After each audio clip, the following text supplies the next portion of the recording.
Hello, അസ്സലാമലൈക്കും, നമസ്കാരം. എന്താണ് വിശേഷമൊക്കെ? ഇതിൽ നിന്ന് കുറച്ച് ആ റൈസും പിന്നെ ആ ചിക്കൻ്റെ റോസ്റ്റും കൂടിയിട്ട് ഇങ്ങനെ കൂട്ടി കുഴച്ചിട്ട് ഒരു പിടി കഴിച്ചാലുണ്ടല്ലോ. പിന്നെ ഇന്ന് ഉച്ചയ്ക്ക് നമ്മൾ മക്കൾക്ക് ഇത് ഉണ്ടാക്കി കൊടുക്കേണ്ടി വരും. അത്രയും ടേസ്റ്റാണ് കേട്ടോ. നമുക്ക് അത്ര സാധനങ്ങളൊന്നും വേണ്ട. നമ്മുടെ വീട്ടിലുള്ള സാധനങ്ങളൊക്കെ വെച്ചിട്ട് നമുക്ക് അടിപൊളി കോക്കനട്ട് മിൽക്ക് റൈസ് ഉണ്ടാക്കിയെടുക്കാം. കണ്ടില്ലേ, കാണാൻ തന്നെ എന്തൊരു ഭംഗിയാണില്ലേ. കഴിക്കാനും നല്ല ടേസ്റ്റാണ് കേട്ടോ. നമ്മൾ നാളികേരപ്പാലൊക്കെ ഒഴിച്ചിട്ട് ഉണ്ടാക്കിയെടുക്കണ കാരണം പിന്നെ അധികം മസാലകളൊന്നും ഇല്ലാത്തൊരു ചോറാണല്ലോ.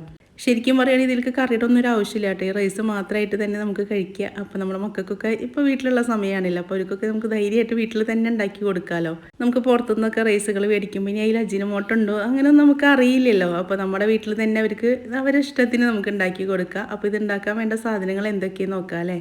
അപ്പോൾ അതിനായിട്ട് ഞാനിവിടെ ബസ്മതി റൈസാണ് എടുത്തേക്കണത് കേട്ടോ. 2 നാഴി എടുക്കുന്നുണ്ട്. ഈ ഒരു കപ്പ് കൊണ്ട് 2 കപ്പ് എടുക്കുന്നുണ്ട്. അപ്പോൾ ഞങ്ങളിവിടെ 250 ഗ്രാമിൻ്റെ ഒരു കപ്പാണ് ഒരു നാഴിയായിട്ട് നോക്കാറുള്ളത്. അപ്പോൾ 2 നാഴി, അപ്പോൾ അര കിലോന് അരി എടുത്തിട്ടുണ്ട്. ഇനി അതൊന്ന് വെള്ളത്തിലിട്ട് വെക്കുക. ഒരു അരമണിക്കൂർ ഒന്ന് കുതിർന്ന് വന്നോട്ടെ. നമ്മൾ വറ്റിച്ചിട്ടാണ് എടുക്കുന്നത്. ഇനി ഇത് നന്നായിട്ടൊന്ന് കഴുകിയതിൻ്റെ ശേഷം നമ്മൾ 3-4 പ്രാവശ്യം കഴുകിയതിൻ്റെ ശേഷം നമുക്ക് വെള്ളം ഒഴിച്ച് വെക്കാം. അപ്പോൾ അതാ കഴുകി കൊടുന്ന് വന്നിട്ടുണ്ട്. ഇനി അതിൽ വെള്ളം ഒഴിച്ചിട്ട് നമുക്കൊന്ന് അടച്ച് വെക്കാം. അരമണിക്കൂർ മാത്രം കുതിർത്തിയാൽ മതിയിട്ട്, അല്ലെങ്കിൽ നമുക്ക് വെള്ളത്തിൻ്റെ അളവ് തെറ്റിപ്പോവും. ഇനി ഇതിലേക്ക് വേണ്ടത് ഇതാ ഒരു ക്യാപ്സിക്കത്തിൻ്റെ പകുതി മതിയിട്ട്. ഇത് മുഴുവനായിട്ട് നമുക്ക് വേണ്ട. ഒരു സബോള എടുക്കുന്നുണ്ട്. അപ്പോൾ ഇതെല്ലാം കൂടിയിട്ട് നമുക്കൊന്ന് അരിഞ്ഞിട്ട് വരാം. അപ്പോൾ ഇതാ ഇതിലേക്കുള്ള ഗരം മസാലകളായിട്ട് നമ്മൾ ഗ്രാമ്പു, പട്ട, ഏലക്ക, അതുപോലെ പെരിഞ്ജീരകം, അപ്പോൾ അതാണ് എടുത്തേക്കുന്നത്. ഇത് ഒരു 4-5 അല്ലി വെളുത്തുള്ളി ഉണ്ട്, ചെറിയൊരു പീസ് ഇഞ്ചിയുണ്ട്. അപ്പോൾ അത് ചതച്ചെടുത്തിട്ടുണ്ട്. ക്യാപ്സിക്കത്തിൻ്റെ ഒരു ഭാഗം എടുത്തിട്ടുള്ളൂ കേട്ടോ. അപ്പോൾ അതും നീളത്തിൽ അരിഞ്ഞ് വെച്ചിട്ടുണ്ട്.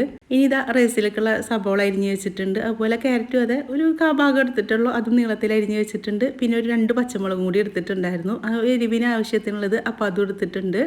ഇത് എല്ലാം നീളത്തിലാണ് അരിഞ്ഞെടുത്തേക്കുന്നത്. പിന്നെ ഇതാ നാളികേരപ്പാൽ, അപ്പോൾ അതും എടുത്ത് വെച്ചിട്ടുണ്ട്. ഇനി നമുക്ക് വേഗം റൈസ് ഉണ്ടാക്കിയെടുക്കാം. അപ്പോൾ അത് ഞാൻ ഇങ്ങനത്തെ ഒരു ഉരുളിയാണ് വെച്ചേക്കുന്നത്. നിങ്ങൾക്ക് നോൺ സ്റ്റിക്കിൻ്റെ പാത്രം വേണമെങ്കിൽ അതും വെക്കാം കേട്ടോ. ഇനി അതിലേക്ക് നെയ്യ് ഒഴിച്ച് കൊടുത്തിട്ടുണ്ട്. ഞാൻ നെയ്യും ഓയിലാണ് ഒഴിച്ച് കൊടുത്തേക്കുന്നത്. നെയ്യ് ഇഷ്ടമുള്ളവരാണെങ്കിൽ നെയ്യിൽ മാത്രം ഉണ്ടാക്കിയെടുത്താൽ മതി.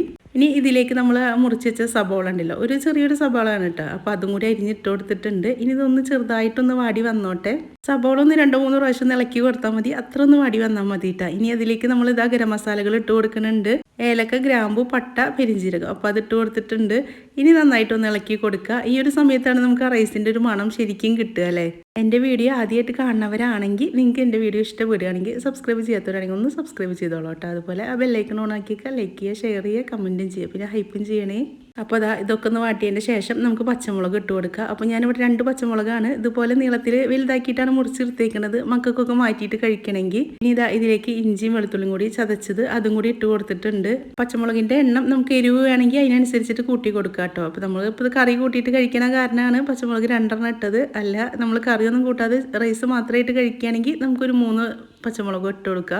ഇനി ഇതിലേക്ക് നമ്മൾ അരി കഴുകി വാര വെച്ചതുണ്ടല്ലോ, അപ്പോൾ അതും കൂടി ഇട്ട് കൊടുക്കുക. വെള്ളമില്ലാതെ വാര വെച്ചതാണ് കേട്ടോ. അപ്പോൾ ഇനി ഇതിട്ടിട്ട് ഒരു 10 മിനിറ്റ് നേരം നമുക്കിതൊന്ന് വറുത്തെടുക്കണം. ഒന്ന് ചെറുതായിട്ടൊന്ന് റോസ്റ്റായി വരണം. അപ്പോൾ അരി ഇങ്ങനെ ഒട്ടി പിടിക്കാതിരിക്കാൻ വേണ്ടിയിട്ടാണ്. ചോറ് അല്ലെങ്കിൽ ഇങ്ങനെ കട്ട കുത്തി വരില്ല, അതില്ലാതിരിക്കാൻ വേണ്ടിയിട്ടാണ് ഈ അരി ഒന്ന് റോസ്റ്റാക്കി എടുക്കുന്നത്. അപ്പോൾ ഇതായി വന്നിട്ടുണ്ട്. നമുക്കൊരു 10 മിനിറ്റ് ആകുമ്പോൾ തന്നെ ആവും കേട്ടോ. നമ്മൾ ഇളക്കി കൊടുക്കണം, അല്ലെങ്കിൽ അടിയിലിങ്ങനെ ഒട്ടിപ്പിടിച്ച പോലെ ആവും. അടി തട്ടി തന്നെ ഇളക്കി കൊടുക്കണം. എന്നാൽ നന്നായി കുത്തി ഇളക്കരുത്, അത് പൊട്ടി വരികയും ചെയ്യും. അപ്പോൾ ഈ ഒരു കപ്പിൽ നമ്മൾ 2 കപ്പ് അരിയാണ് എടുത്തേക്കുന്നത്. അപ്പോൾ അതിന് ഞാൻ 3.5 കപ്പ് നാളികേരപ്പാലാണ് എടുത്തേക്കുന്നത് കേട്ടോ. ഇനി നമുക്ക് കുറവുണ്ടെങ്കിൽ ഒഴിച്ച് കൊടുക്കുക. എനിക്കിത് കറക്റ്റായിട്ടായിരുന്നു, ഞാൻ പറഞ്ഞില്ല അരമണിക്കൂർ കുതിർത്തിയിട്ടുണ്ടായിരുന്നു എന്നുള്ളത്. അപ്പോൾ എനിക്കിവിടെ 2 കപ്പ് അരിക്ക് 3.5 കപ്പ് വെള്ളമാണ് വന്നിട്ടുണ്ടായിരുന്നത്. വെള്ളമല്ല, നാളികേരപ്പാൽ. അപ്പോൾ ആ ഒരു കണക്കിൽ നിങ്ങൾ നോക്കി നോക്കുക. എന്നിട്ട് നമുക്ക് വെള്ളം കുറവാണെങ്കിൽ കുറച്ച് നാളികേരപ്പാലും കൂടി ഒഴിച്ച് കൊടുക്കുക. ഇനി ഇതാ നന്നായിട്ടൊന്ന് ഇളക്കി കൊടുക്കുക. നമ്മൾ ആ അരി വറക്കണ സമയത്തും അതുപോലെ ഇങ്ങനെ വെള്ളം ഒഴിച്ചിട്ട് നമ്മളിത് വേവിക്കുന്ന സമയത്തായാലും നമ്മളിങ്ങനെ കൂടുതൽ കുത്തി ഇളക്കുകയാണെങ്കിൽ ആ റൈസൊക്കെ പൊടിഞ്ഞ് വരും. അപ്പോൾ ആ പൊടിയാതിരിക്കാൻ വേണ്ടി പതുക്കനെ തന്നെ ഇളക്കി കൊടുക്കണം. ഇനി ആവശ്യത്തിനുള്ള ഉപ്പും കൂടി ഇട്ട് കൊടുക്കുക. ഉപ്പിടുന്ന സമയത്ത് ചെറുതായിട്ടൊന്ന് മുന്തി നിൽക്കണം, എന്നാലാണ് നമ്മൾ ചോറ് വെന്ത് വരുന്ന സമയത്ത് ചോറിലും കൂടി ആ ഒരു ഉപ്പ് ഉണ്ടാവുള്ളൂ. അപ്പോൾ അതും കൂടി നോക്കിയാൽ മതി.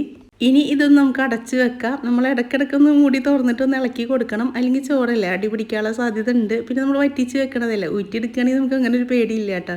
വറ്റിക്കണ കാരണം നമ്മൾ ഇടയ്ക്കൊന്ന് ഇളക്കി കൊടുക്കണം. ഇനി ഇതിലേക്ക് ഞാനൊരു 10 കുരുമുളക് മണിയും കൂടി ഇട്ട് കൊടുക്കുന്നുണ്ട്. മക്കളൊക്കെ ചെറിയ മക്കളാണെങ്കിൽ നിങ്ങളിത് ഇടണ്ട. അവർ കഴിക്കണ സമയത്ത് അവർക്കത് കടിക്കാൻ കിട്ടും.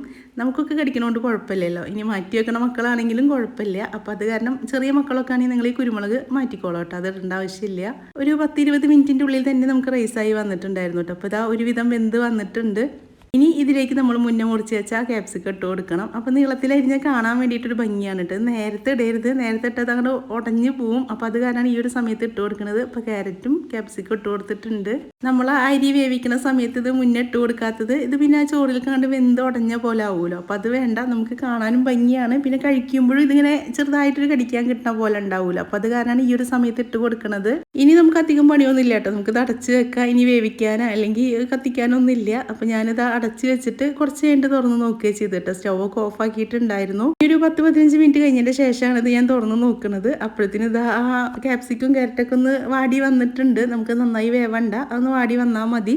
കണ്ടില്ലേ, നമ്മുടെ നല്ല ചോറായി കിട്ടിയിട്ടുണ്ട്. ഇപ്പോഴത്തെ ഒരു കട്ട നിങ്ങൾ നോക്കണ്ട, അതൊന്നും കൂടി ചൂടാറി വരും തോറും ഒന്നും കൂടി അതിങ്ങനെ നമുക്കൊരു വറ്റ് തൊടാത്ത പോലെ ആയിട്ട് കിട്ടും കേട്ടോ. ഇപ്പോൾ അതൊന്ന് ചൂടാറി വരട്ടെ. പിന്നെ നാളികേരപ്പാലിൽ എന്ത് വേവിച്ചെടുത്താലും അതിന് രുചി കൂടുതലാണ്, നിങ്ങൾക്ക് അറിയാമല്ലോ. അപ്പോൾ നമ്മൾ നെയ്ച്ചോറൊക്കെ നാളികേരപ്പാലിൽ വെക്കാറുണ്ട്. ഇനി ഇതുപോലെ ഒന്ന് റൈസ് ഉണ്ടാക്കി നോക്കി വെക്കുക. നമ്മളെ മക്കൾക്ക് എല്ലാവർക്കും ഇഷ്ടപ്പെടുന്ന റൈസാണ്. അധികം പണിയൊന്നും ഇല്ലല്ലോ, അവരെ കരച്ചിൽ മാറ്റാൻ പറ്റിയതാണ് അല്ലേ. അപ്പോൾ നിങ്ങളെല്ലാവരും ഒന്ന് ഉണ്ടാക്കി നോക്കി വെക്കുക. ഇഷ്ടപ്പെടുകയാണെങ്കിൽ എന്നോട് ഒന്ന് പറയണേ. ഇനി ഇതിന് മീതെ കുറച്ച് മല്ലിയിലയും കൂടി ഇട്ട് കൊടുക്കുന്നുണ്ട്. ഇനി നമുക്കത് അടച്ച് വെച്ചിട്ട് മാറ്റി വെക്കാം, ഒന്ന് ചൂടാറിക്കോട്ടെ.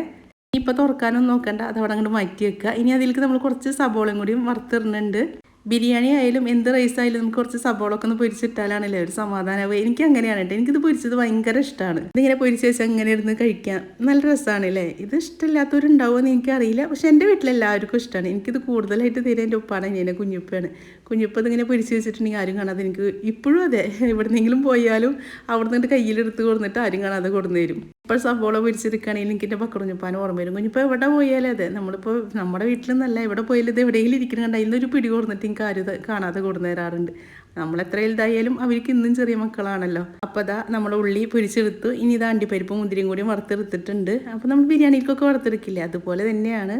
അപ്പോൾ ഇനി അത് ആ ഒരു ഓയിൽ തന്നെയാണ് കേട്ടോ ഞാനിതാ ഈ ചിക്കനും കൂടിയും പൊരിക്കാൻ ഇട്ടേക്കുന്നത്. ചിക്കൻ പൊരിച്ചതും റോസ്റ്റൊന്നും ഞാൻ എടുത്തിട്ടില്ല, അപ്പോഴത്തേക്കും നമ്മുടെ വീഡിയോ ലോങ് ആവും. അപ്പോൾ അത് വേണ്ട, എന്തായാലും നിങ്ങളതിനെ ബുദ്ധിമുട്ടിക്കണം. അപ്പോൾ ഞാൻ കുറേ സമയം കൂടി വെച്ചിട്ട് നിങ്ങളതിനെ ബോറടിപ്പിക്കണില്ല. അപ്പോൾ അത് നമുക്ക് അടുത്തൊരു വീഡിയോ ആയിട്ട് ചെയ്യാം. അപ്പോൾ അത് നമ്മുടെ റൈസൊക്കെ ഇവിടെ കണ്ടില്ലേ, ഒരു വറ്റ് തൊടാതെ കിട്ടിയിട്ടുണ്ട്. അപ്പോൾ ആ ഒരു അളവിൽ വെള്ളം എടുത്താൽ മതി കേട്ടോ.